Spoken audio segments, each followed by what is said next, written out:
Menopause is not just something that happens with your hormones or with your body. It's actually a neurological event. And there are going to be brain changes. And whatever is unhealed is going to come up.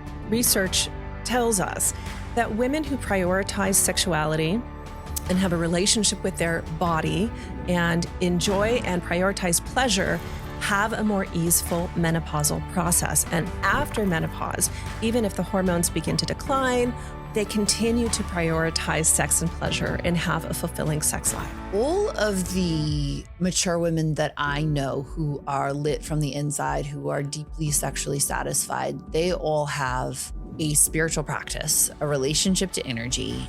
Breath work is amazing for perimenopause. And one of my favorite practices is, in this process, what are the things that you learned that you wish you had known? First of all, I'm Layla Martin, and welcome to This Tantric Life. Today, I'll be joined by Eva Clay, an acclaimed sexologist, psychotherapist, and professional troublemaker, whose mission is to illuminate the ménage-a-trois of soul, sex, and science. She's helped thousands of people unlock their innate potential for pleasure. And as a former professor of neuroscience, she bodaciously reminds us that smart is sexy. As a practitioner of sexual tantra for 13 years, her work is an elegant marriage of the profound and the playful. And she has a particular passion for elevating women in their midlife portal to enjoy the most wildly succulent phase of their lives. So welcome, Eva. I'm so excited to have you today to talk specifically around tantra and menopause. Yes. And I love that I actually haven't seen you in a while, and I met you almost 10 years ago. And I can personally attest to the fact that you are more radiant, sparkling, beautiful, and powerful than ever, which I believe is the menopausal dream, right? I actually think that's the truth of what the portal can be for us, especially if we are using practices and mindset to awaken this, from my understanding, like deeper feminine power that's available in this period of our lives. Yes. It has been a journey, though.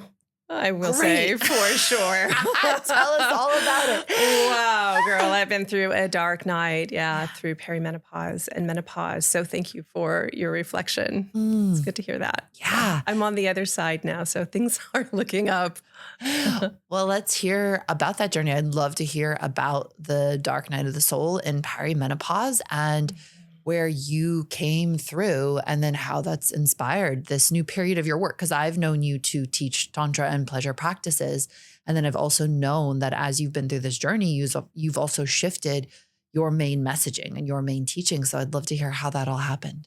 Yeah, absolutely. So going back a bit of my background is I've been on the foreground of women's sexual wellness for over 25 years. You know, before I became a coach and a sex therapist, I was working in rape treatment centers and battered women shelters and so on for many, many years. So I was always in the kind of academic mindset of women's sexual wellness. And I had a revolution in my own life, a sexual revolution that brought me to then teach tantra and this work. And regarding perimenopause, I will tell you, I had no idea what the fuck was coming. And this is part of why I would really want to get this message out to other women. When I was 47, my mother passed away. And I remember you and I going for a walk in Venice Beach, if you remember that. Yeah, to talk about our death stories. You know, it's really important when somebody passes to be able to share the story of their death. And you and I did that, and that was so beautiful. So thank you. And a few months later, I had my first hot flash. And it came out of nowhere. I had no idea what was happening to my body. I actually thought I was in love. So I just started seeing somebody new. I thought I was in love, and oh God, it was actually a health thing. Yeah. And every time I looked at his picture, it felt like a volcano was going off inside of me. And I said, I was with my cousin, she's a few years older than me. And I said, I think I'm in love. Every time I see his picture, I start sweating. And she said, I hate to break it to you, but I think you're having a hot flash. And so that was shocking. I was not prepared. No one ever told me. No one tells us how to prepare for this or what to expect. And so for the next 5 years, I started navigating this like mind-body transition that was happening. And I really felt like something was happening to me and through me, that there was a very deep process kind of dragging me through my wounding, dragging me through my conditioning, and actually deconstructing me. And some women sail through perimenopause. Other women really suffer. And look, this can last from 2 to 10 years of our lives. So this is a really big piece of our lives. And 40% of our lives are spent in menopause, the average woman's lifespan. So this is a big chapter. And for me, it involved a lot of death. And I mean, not only literal death, but metaphysical death. It was a death of many selves. Parts of me had to pass. Parts of me had to get totally reworked. My image, my body image, the way that I see myself. And what's really important is the way other people saw me. And I started to really notice my invisibility. You know, I'm someone who has kind of always felt somewhat good looking, you know, and got a lot of attention for that. And suddenly people, and especially men, weren't looking at me the same anymore. And that was crushing. And then there's the whole like medical model, the whole medical industry around menopause and perimenopause. And there is an abysmal lack of support medically for women going through this transition. And I had to really learn how to be my own advocate and kind of piece things together for myself to help myself feel better. Things are changing now and there's a lot more support, but even a few years ago, there was less. And so these parts of self that kind of deferred to the medical industry or the naturopathic industry to like, well, give me this thing and make me feel better and hurry and do that, that fell away. And I had to learn and study everything there was available to me about perimenopause. This is a really big part of this transition for women. So coming through that dark night, heading toward the end of that really rocky phase, I became impassioned that I do not want another woman to have to go through what I went through in the dark, guessing, struggling, suffering, sweating. Oh my God, the hot flashes, the night sweats, the body changes. It really did a number on me. And it totally transformed my focus. So this is why I'm here today. I'm so happy you're letting me talk about this. Yay! Yay! I'm excited for you to talk about it. So in this process, what are the things that you learned that you wish you had known? Yeah. First of all, that menopause is not just something that happens with your hormones or with your body. It's actually a neurological event. And there are going to be brain changes. And there are no two women that have the same menopause. We all go through this portal. And whatever is unhealed, whatever is yet unmastered or unfinished in your psyche is going to come up. And you are no longer able to avoid, repress, deny things. And it's kind of like if you've ever been to the airport and your bag is too heavy and you've got to like suddenly open the bag and start unpacking things and get rid of what is going to like weigh you down. That's for me what perimenopause was like. Because I didn't have the energy to keep carrying this old wounding anymore. I had to let things go. So I was kind of forced to do the work that I hadn't done earlier in my life. And that's part of the gift of perimenopause also. And going into these later years of your life is that you get to heal that deep, deep stuff. And the defenses and the strategies that you used to use and you had the energy to uphold, you don't have that energy anymore. And you have to face it. All right, we're going to pause for just a moment and I'm going to invite you to join my email list. You might be like, email, but honestly, email is where I share my deepest teachings, my most personal stories, and my most outrageously good content. It's also where you can stay connected to all of the podcasts that I release and my programs where you can train more deeply with me. So if you want to join, head over to laylamartin.com and sign up with your best email address. So what was one of the strategies that you felt like you had to release, and why do you think you hadn't released it before? Yeah. Well, I'll just be really honest with you. How I utilized my feminine power Mm, had been somewhat based on my appearance, mm, my body, my sexuality, my desirability. And when that begins to fall away or begins to transition, it's not that our beauty goes away, it just changes, But when we're received differently, we can no longer kind of wield mm, that. mm, And I wasn't able to manipulate things the way that I used to. mm, And I had to learn to rely on these other faculties that were there, but maybe less developed. mm. Okay. And I'm very fortunate that in my life, I feel on purpose. I have a great education. I feel very fulfilled. I've led a great life. But if I didn't have those things to rely on, I would really be in a crisis. Mm. Because what I have to offer the world, and this is true for many women in menopause, fundamentally shifts. Mm. We offer our wisdom. We offer our intellect. We often offer our softening, our compassion, our empathy. All of these things begin to rise during menopause.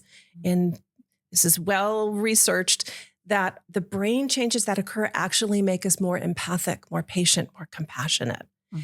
So when these are the gifts that you're offering, you're going to get just a different response from the world. So the kind of stories I ran and the bullshit that I played and the way that I commodified my beauty, no more. Mm. So then what's left? Mm. It's confronting. And I can also see why, for the last few thousand years, when the dominant cultural narrative has been to a woman that your only value is in visually pleasing a man, right?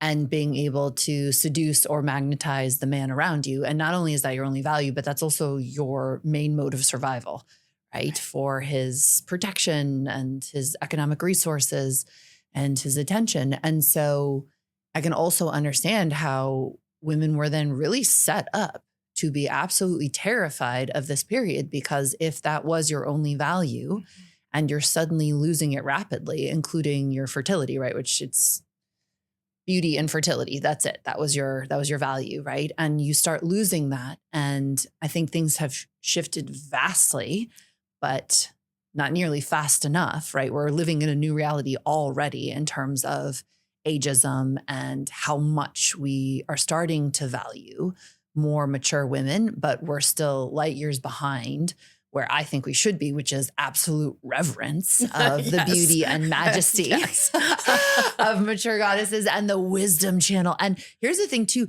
the fucking sexuality and beauty, right? I actually don't even think that more mature women are less sexual and beautiful. I think we've all just been brainwashed not to see it. Exactly. And I learned that through making out with one of my best friends who's in her late 60s and actually perceiving the essence of her magnetic sexual appeal and feeling that and feeling and seeing her beauty. And I was like, wow, I think one of the greatest lies we've ever been told is that mature women are not magnetically sexy and visually beautiful, right? And if we change that narrative, like what we can see and what this journey could feel like for women. So I'm super excited that the narrative is changing. And I also really feel for that heartbreak and that pain body of women who went through that process being told there is no value for you on the other side.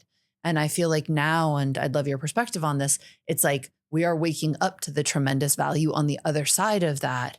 But I really feel for the generations before who felt like they had nothing. I mean, when I started to go through it, I cannot believe the women who came before me, like my mother's mother, endured what I endured with no support and suffered in silence. And like my dad literally had no idea how my mother's menopause was. Because, you can look to how your mother went through menopause and get some sense of what that might be for you. There are some genetic components here. My dad had no idea. So how did 2 to 10 years of my mother's life go completely unnoticed? But yes, things are changing and we need more. And I really like to get into the brain science of this. If I can drop please. a little science.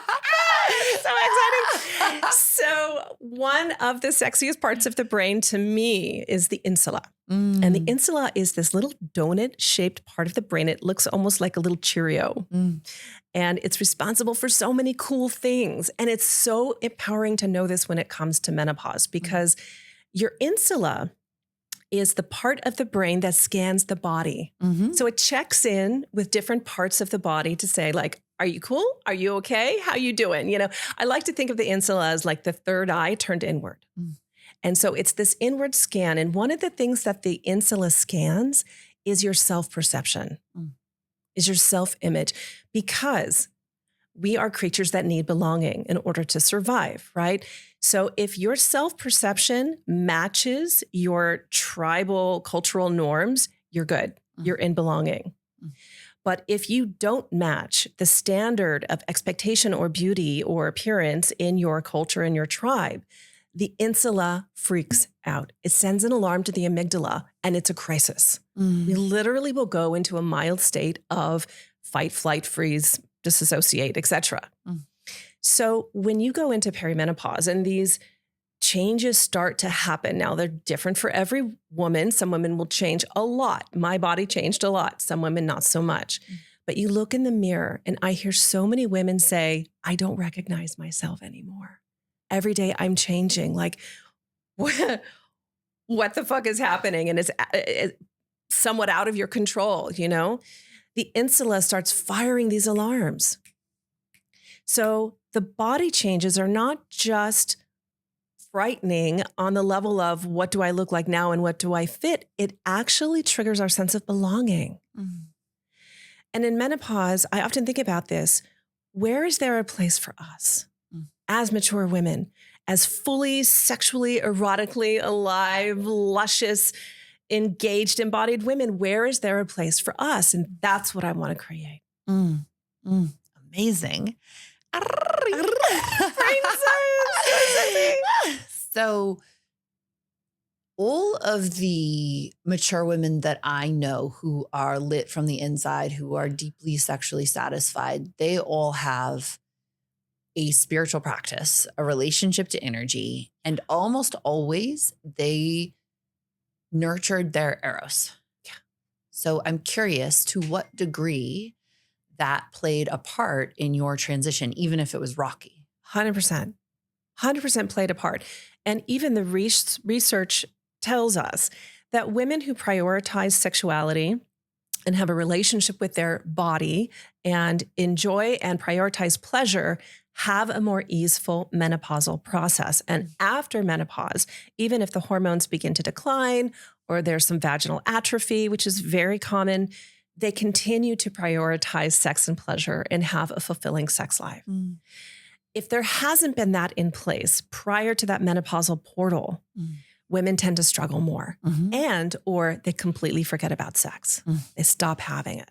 So for me, I thank Goddess that I had at least a decade or more of tantric practice going into that experience because you know, I wasn't about to give up sex. No fucking way. Like sex, you need sex more, in my opinion, as you're going into perimenopause and menopause, even if you don't necessarily feel like it, you need that vital life force to be running through your body. You need that charge, right? You need that pleasure. And we know what all that pleasure does to the hormones in the brain and the pleasure cocktail and the dopamine and the oxytocin. Like that is the fountain of youth, in my opinion.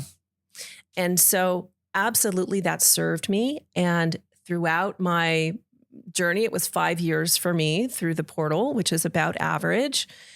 I had lovers, I had relationships, I was active sexually, and I used that. I cultivated that as like my menopausal vitamin. And absolutely, I recommend this to all women, even if they don't feel like having penetrative sex, but to be in the energy of eros. And whatever that means for them, if it's smelling a flower or a sunset or a walk on a beach or a massage, to keep nourishing their pleasure body. And we know in the endocrine system that catalyzes so many positive changes and creates more happiness essentially at the end. And what allowed you to have these lovers, right? Like, I know there are people listening who are like, wow, I'd love to have lovers and relationships in perimenopause, but I feel stuck or I don't feel empowered to do that. Or, the voices in my head that tell me that those days are over are stronger. Did you have to face that? And if so, how did you make your way through? I definitely had to face that. And look, in perimenopause, for a lot of women, there are some pretty unattractive things that happen, like profuse bleeding, or again, vaginal atrophy, pain during sex, or like a changing body. And coming from my tantric background, I just kind of said like, well, there's got to be someone who's cool with that. Yeah. You know what I mean? Who's like even into it. Yeah. Who's even into it, right? Like there are all kinds of people. And, I really brought my male lovers in as allies. And this is a big thing I recommend to women is don't leave your partners out. Bring them in, let them support you, let them feed you and nourish you. And so I had this, these through the 5 years, different male lovers and relationships that did that, like sort of sat at my feet and fed me, that rubbed my back, that took care of me, that nourished me and loved me. I hear a lot of women say, I feel like shit and I don't want to date. I don't want to get on the dating app, or I don't feel like relating. I want to isolate and I want to, I feel unattractive to men, so I don't want to go there. And I'm like, oh, let's think about the opposite. If you're open to it, let's think about that. Like, how can you actually enlist nourishment and support from the masculine? And they want to show up. They just have no clue what's going on in your body. And what would be some of those key practices that someone could do to, as we're saying, nourish eros, right? Erotic energy. Yeah. Basically that sense of desire, aliveness, and pleasure in the body. What are some of the key practices that you would recommend for someone in perimenopause? Breath work is amazing for perimenopause. And one of my favorite practices is alternate nostril breathing. A pretty simple, very direct yogic technique. But the reason why this is so great for perimenopause into menopause is because it is grounding, soothing, and regulating for the nervous system. Right. And we know this, but there are all these like little tiny receptors in the nasal passages. And when you block one side of your nose and breathe only through one nostril, it sends a little tiny alarm to the nervous system to pay attention to your breath. And doing that is very centering and very calming. And suddenly the brain is paying very close attention to how you're breathing. So that's one of my go-to practices for women when the storms of the menopausal portal are happening. Estrogen, progesterone, all the hormones are swinging. I mean, if you look at a graph of perimenopause, the hormone levels and what they're doing, it looks like a seismic graph, like an earthquake is happening. And that's actually exactly what's happening in your body. It's an earthquake and it is a psychic deconstruction. So anything and everything you can do to calm, to cool, to soothe the body is going to help to regulate your hormones and your endocrine system and help you to make better choices. Amazing. So in that alternate nostril breathing, right, where you block one side of your nostril, inhale. Usually if you're doing it yogically, you'd block the left side, inhale through the right, pause, inhale through the left. Then you'd block the right side, inhale through the left, pause, exhale out of the right. So in doing that, do you think it's important to flow with kind of the pause feels as long as I need it to, the exhale feels as long as I need it to, or to do the timed where it's like 4 count, inhale, then hold for 4 counts, then exhale for 4 counts. Like, do you think even that more specificity of the count helps for the centering? For any other phase of life, I would say yes. Okay. But in perimenopause, menopause, flow. Beautiful. That deep listening to the body is so important. And back to the insula, you can actually grow your insula. You can fatten it. This is what I love. And it's like such a cool, sexy part of the brain is that the bigger your insula, the more connected you are to your body, and the more you can feel sensation, including sensation in the vulva and the clitoris and the vaginal canal. So these are things we want, right? We want more sensation. So the size of your insula is directly related to the amount of orgasmic pleasure that you have through sensation. So the way to grow and fatten your insula, meditation. Meditation, body scanning, really paying attention exquisitely to the sensations. And this is really going to help people sail through it. Absolutely. Yeah. I Yeah. think that's a very missed opportunity of understanding for so many people, is that your level of sensitivity is not just biologically predestined, that you can shift it and enhance it with focus, both how big your insula is, also how much your brain maps to a certain area of your body. So just like piano players have a much stronger part of their motor cortex mapped to their fingers, which also gives them greater dexterity, you can create that level of dexterity with your pelvic floor. And that combined Pussy dexterity. with sensitivity, right? And how much you can actually feel with the insula is a way that you train yourself to feel more pleasure, to feel more orgasm, to have more sensitivity. So yeah, thank you for that. It's so beautiful. And I think so inspiring for people to understand how much there's a biological basis to that ability to grow your sensitivity and orgasm. Yeah. Yeah. All phases of life. This is Sex Magic, and it's designed to basically make your body feel more glittery, more turned on. It's got all kinds of amazing herbs in it. It's sweetened with monk fruit. It's colored with beetroot. It's got this beautiful combination of saffron in it and shilajit and all kinds of activating things, dopaminergics that make your body feel more pleasure. It's really powerful. Oh, and huperzine A, which is a nootropic moss. That was like the thing we were the most proud of. We were like, we put so many herbs in it and it actually tastes good.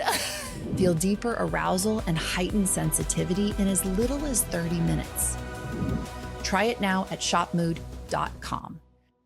If you wanted to learn sacred sexuality with your partner and deep dive into the most exquisite intimacy, I created the Tantric Mastermind with my beloved Dr. Babak Amen to be able to take you on the journey of a lifetime. This program includes 2 live retreats, one in a castle in England, one in the magical deserts of Sedona, so that you can learn sexual mastery and the art of the deepest intimacy and fall in love in the most magical ways together in these incredible locations. It's meant to be the education of a lifetime, but also the romantic adventure of a lifetime. If you're curious to learn more, head on over to laylamartin.com/tantric mastermind. All right. So you've got, you let drop when you came in here that during this perimenopause volcano psychic deconstruction period, body changing, you also magnetized yourself a hot younger man. So tell us about that, because I think honestly, I have these, I don't have like a mood board yet, but I should make one of all the women who attracted gorgeous, hot men, right? Usually in their 40s, 50s, or 60s. I think we should all have that to counter the cultural narrative that it ends at some point, right? Like Salma Hayek and her billionaire husband that she's still married to, like I think they got married when she was 42. Or Jewel attracting an NFL player also in her 40s. Right. And then there's so many just stories of women in their 50s, in their 60s. I think Joan Collins married like the love of her life in her 60s, right?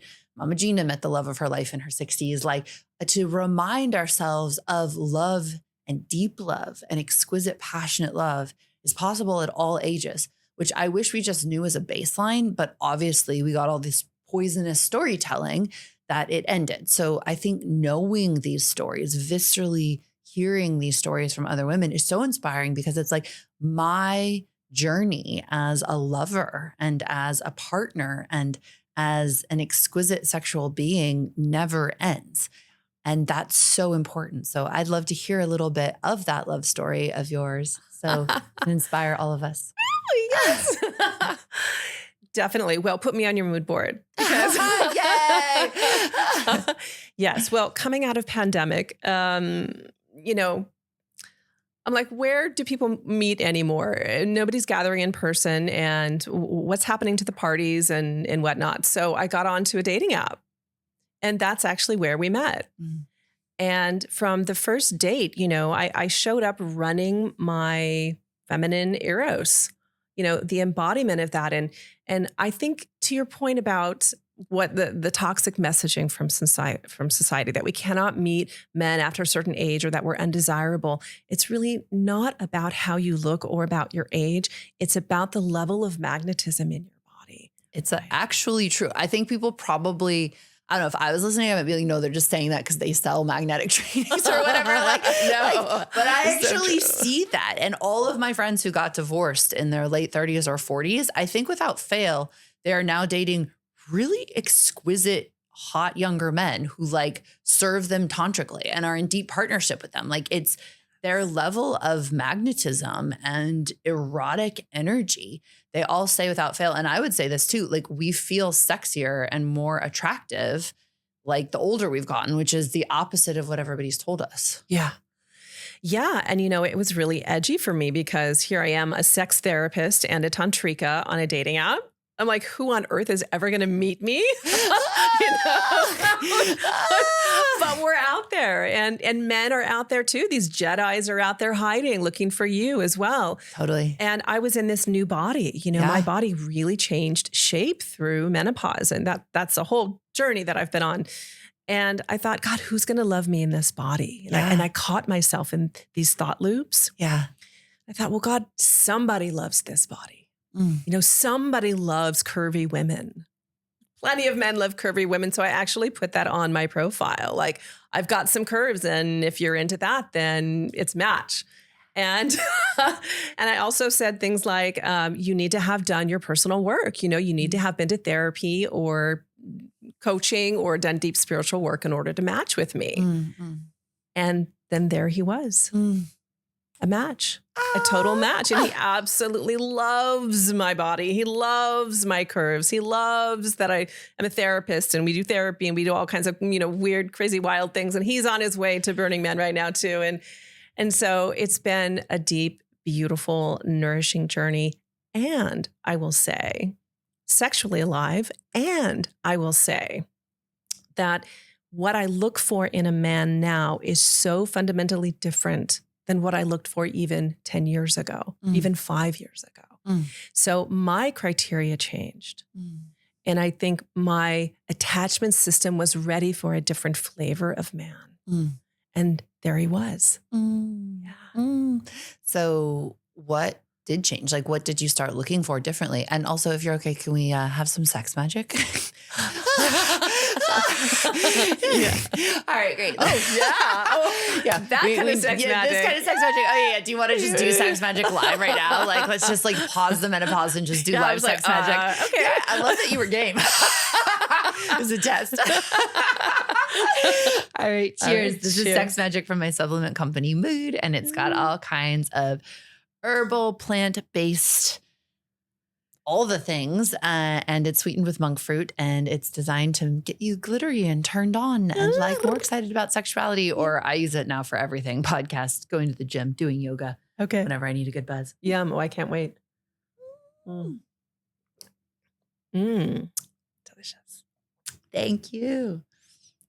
Love it. I was like really waiting for it this time. I was like, wait, we're on home stretch. Where's the sex magic? I could feel like Lindsay lurking in the back. I was like, yes.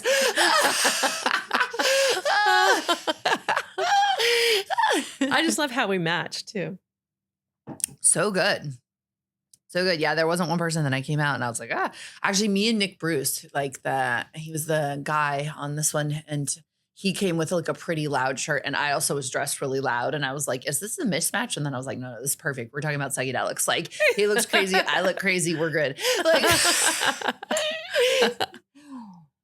psychedelics really helped me also through menopause. Great. Which psychedelics? Yeah. Specifically ketamine. Okay. Yeah. How did it help you? It helped me move into a deeper state of acceptance with my body. Now I offer ketamine. So I'm now a ketamine therapist. But part of the beauty of ketamine is that it's actually a neuro anti-inflammatory. So it shrinks the inflammation happening in the amygdala. So all of that alarm that was going off about my changing body, the ketamine just kind of quieted. And now I'm talking about therapeutic ketamine, not recreational. And done with a therapist in a very controlled environment. But that peeled, it dissociated me away from that toxic messaging I was kind of grappling with and what most women grapple with when they're going through menopause. It just absolutely dissociated me from it. And it gave me agency to start writing my own story about what this phase of my life was going to be. And that this phase for me, I wanted more than anything to include love. Aww.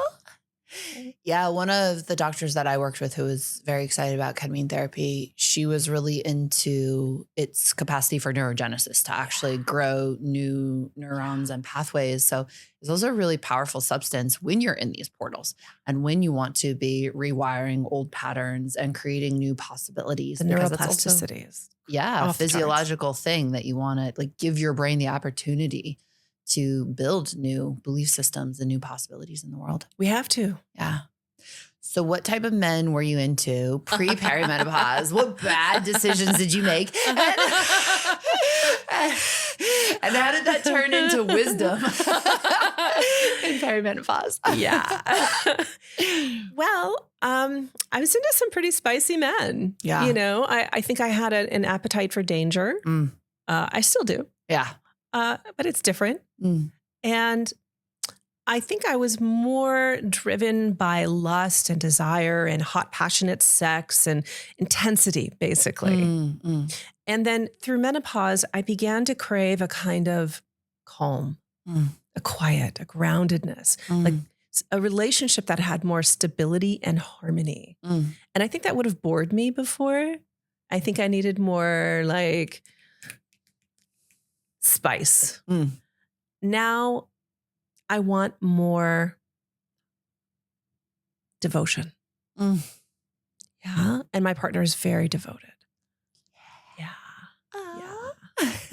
Yeah. And we have to feed our bodies, you know, look, like at this time of life, the vital life force is so important, not just for our sex and our libido. Like a lot of women, 40% of women will report having a decline of libido after menopause. And this is what menopause is kind of known for, right?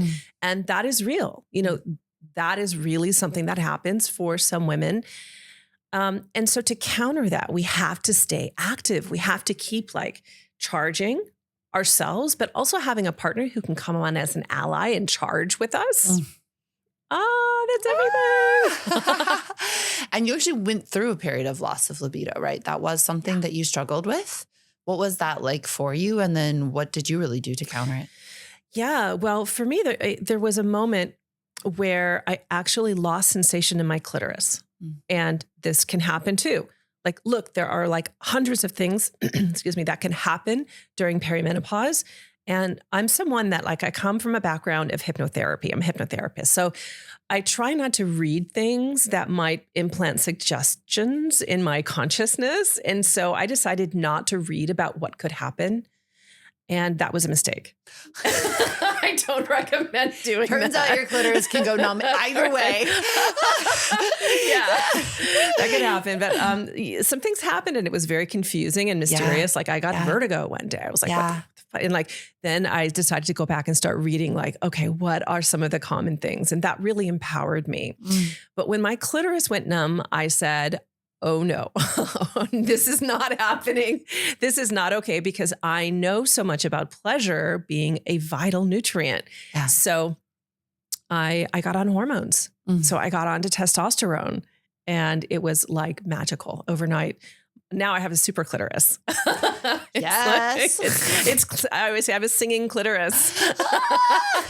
What's the difference between like a super clitoris and a normal clitoris? It's a real question. Well, the sensation. Okay. Yeah. It's extremely sensitive. So it was already sensitive before. And I kind of can't believe I'm talking about my clitoris right now on your podcast, but really? What did you think we were going to talk about? I shouldn't be surprised, but I'm hoping that this serves other women, you know, who experience this and that there can be numbness in the vulva. Yeah. There also can be pain, as I mentioned. There can just be a real difficulty in coming to orgasm. And that changes the whole landscape of what sex means. But it does put us at this incredible opportunity to totally rework the way we experience sex and how we even define it. Mm. And I would say, if there were a patron goddess of menopause, it would be Kali. Mm. And I've really, really called on Kali as a goddess and recognizing her place in my life through this portal in just absolutely wiping the table, like creating a blank slate of sex in my life. I don't like it when I work with women and they say, I want to preserve my libido. I want to save my marriage. I want to fix or heal my sexuality. In this stage of our lives, I'm going to say, just reinvent that shit. Like completely start over and start claiming sex in a different way, with more assertion, with more voice, with more communication, with more self-advocacy, with more time, with more patience. And when we can look at sex and menopause in this light, that it's really like a new chapter completely, the sky's the limit. I'm excited to tell you about my 6-week self-pleasure training, Obliss. This is the first course I ever made, and it has been going for over 10 years now. Most of us are never taught the tools required to create deeply rooted self-love, which not only leaves us feeling disconnected from our bodies and ourselves, but what a lot of people don't know is that a foundation of self-love is crucial to building the deepest connections and experiencing the most ecstatic pleasure with others as well.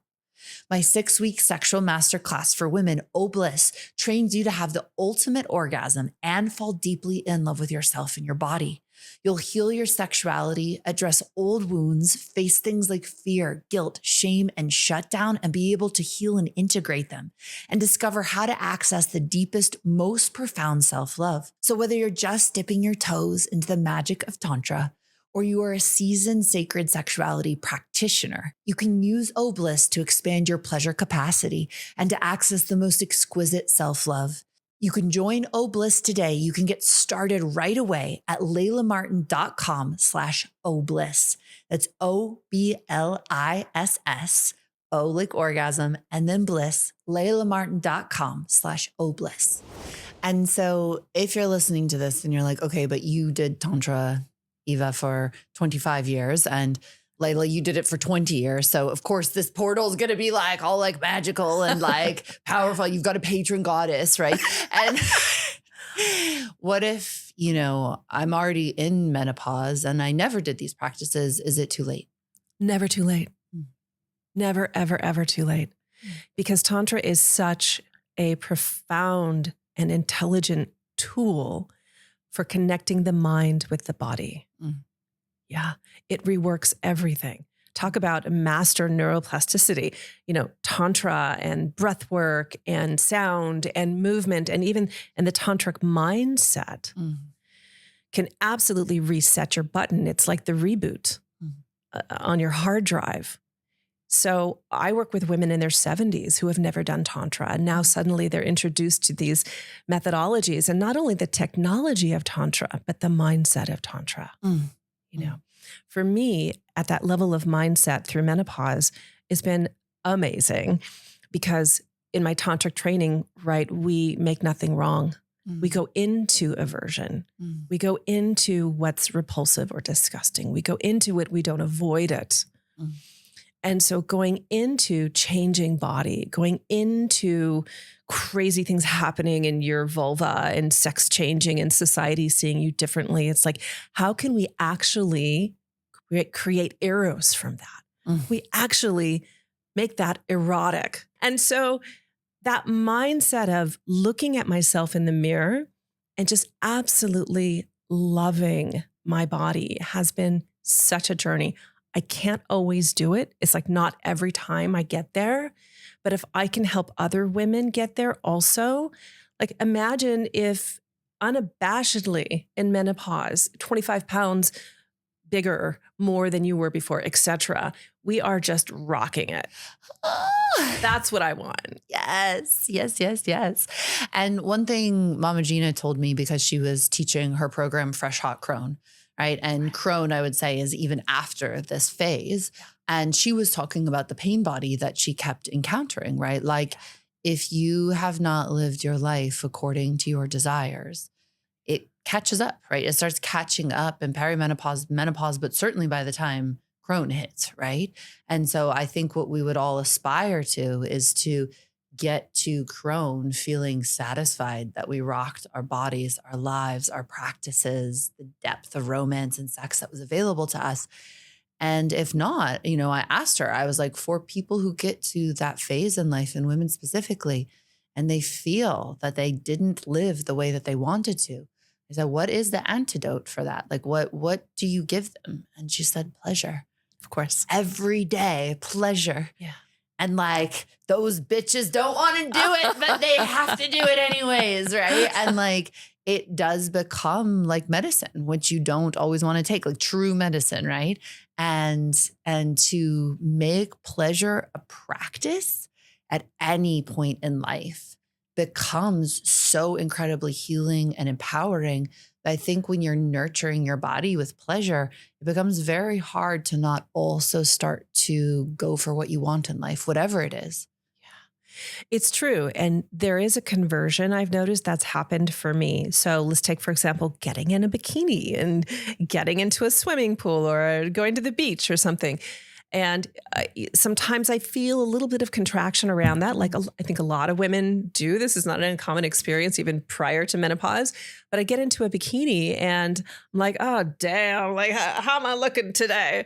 But you know what? It's not about how I look. It's about how I feel. Mm.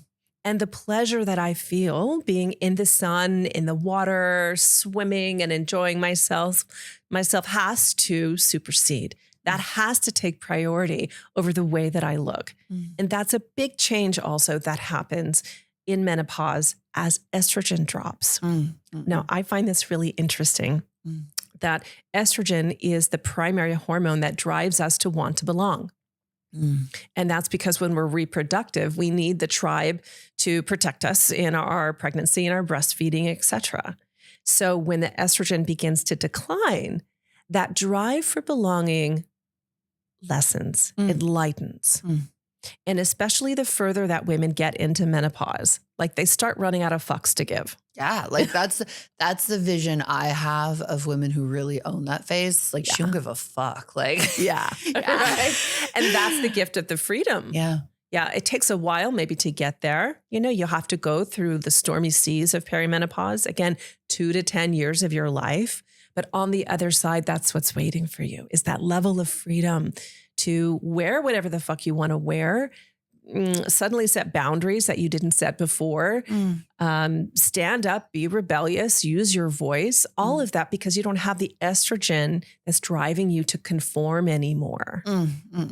If you want the most outrageously orgasmic pussy, if you want to have the most exquisite and luscious sexual experiences of your entire life, the most effective tool for this is called the crystal egg. This is a crystal that you pop up your pussy and essentially you do a type of yoga with it, meaning you learn different breathwork practices, different strength building exercises, and different ways to use your sexual energy that enhance sensitivity, pleasure, and your sexual magnetism. This is my absolute favorite practice. It transformed my sexuality, and I'm so excited to share it with you.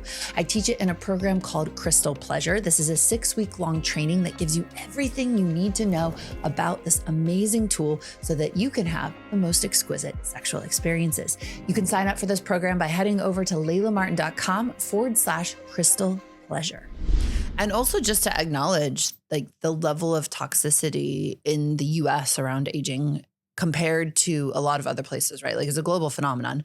But I definitely know that my older friends who especially go to Europe, they're like, holy shit, right? And it's really like noticeable even in France, for instance, like just this like fullness of life that women, especially in their 50s, 60s, 70s, 80s, it's like getting your coffee, rocking your heels, doing what like living, right? It's not this assumption that you're going to drop out of life at a certain point. It's like, no, you're going to live fully until the very end. Like you are a participatory and needed member of society.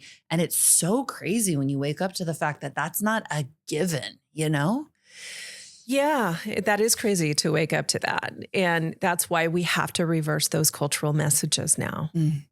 I think just by living out loud and being vocal and expressing yourself fully, staying sexually active, whether that means having sex or just being in your sexual being and your sexual body. This is an act of activism. This is a revolution right now, and it's happening.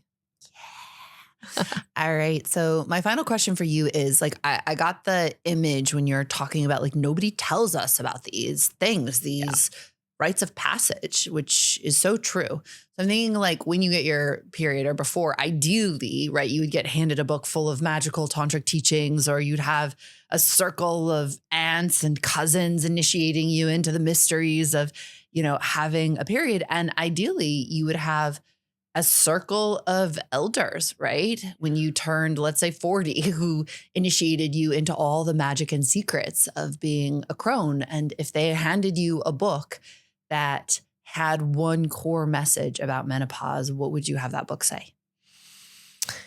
You are in full bloom. This is the best time of your life. You are worthy. You are valuable. You are needed. And that's what you have to look forward to. Beautiful. Thank you so much.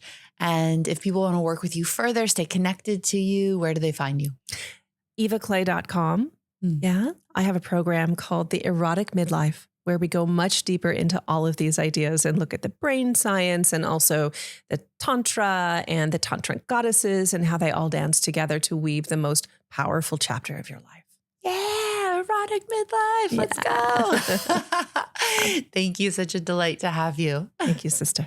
Thank you for listening to this Tantric Life. I am Layla Martin. This is the home for the realest conversations about sex, spirituality, polarity, conscious relationships, and all kinds of topics that help us live the absolute most incredible lives. Please check out the next episode. Please go ahead and leave your rating and review on Spotify or Apple or YouTube. It's so helpful when you do that. If you want to stay connected to me, the most helpful supportive thing you can do is to head over to laylamartin.com, sign up with your email address. That connects you to me if you want to study deeper with me, if you want to receive my deeper teachings. I do it predominantly via email. Finally, you can check me out on Instagram at @the Layla Martin. And thank you so much for being here.